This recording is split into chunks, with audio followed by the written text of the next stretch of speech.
Why is it that for some reason we only see things as good or bad? And generally, the bad thing is what stands out the most.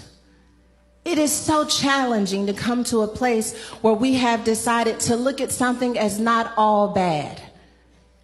To look back over our childhood, as challenging as it was, or as difficult as college was, as challenging as certain seasons of our life were, and not just see them as all bad. However, if we don't do this, then it's not just that we miss the good that existed in the bad, but we also miss God. Because if we think it's all bad, then we miss how God got down in the bad thing with us. 2019 may have been challenging, but it wasn't all bad. There were moments where God got down in the bad with you. See, and you got to know this about the God you serve, because you may think that God is only good when he's blessing you.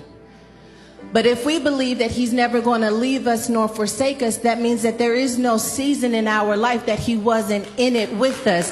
That you serve the kind of God that will get down in the bad with you. He will get down in that addiction with you. He will get down in that broken home with you. You called it a praying godmother. I call it God getting down in the bad with you. You call it a church that finally had your sound. I call it God getting down in the bad with you. Not everything was bad. And when you grow spiritually, you start looking back on certain things that you thought were bad, and you say, but I see how God sent somebody in the midst of that bad thing. If that's your testimony, I dare you to just take 10 seconds and let God know that I see how you got down in that bad thing with me. It wasn't all good. It wasn't like I made it out without any scratches, but I see how you got down in the bad thing with me. I should have been dead. I should have been out of my mind, but God got down in that bad thing with me. I went through the divorce, but the divorce didn't tear me apart because he got down in that bad thing with me.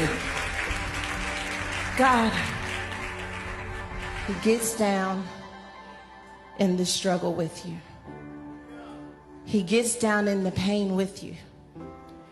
And so you have to change your narrative on certain experiences in your life so that you don't just call them bad, but you can balance them with the fact that God got down there in it with you.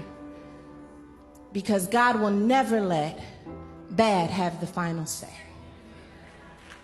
Bad can't have the final say. In Genesis 3:15, when Eve has eaten from the fruit and the enemy thinks that he's had the final say over humanity, God says, I know it looks like you had the final say because you bruised her heel, but at the end of the day, she's going to end up bruising your head, because bad will never have the final say. You're not in this city because you did everything the right way and you saved your money appropriately. You're not in that marriage because you never made any mistakes. You are in the room and the position that you are in because God said bad will never have the final say.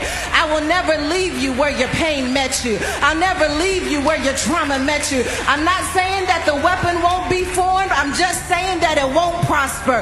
Romans 8:28 would put it like this. I'm going to make all things work together for your good. I'm going to get down in that bad thing with you. That's the only way I can make it work together for your good, is if I get down in that thing with you.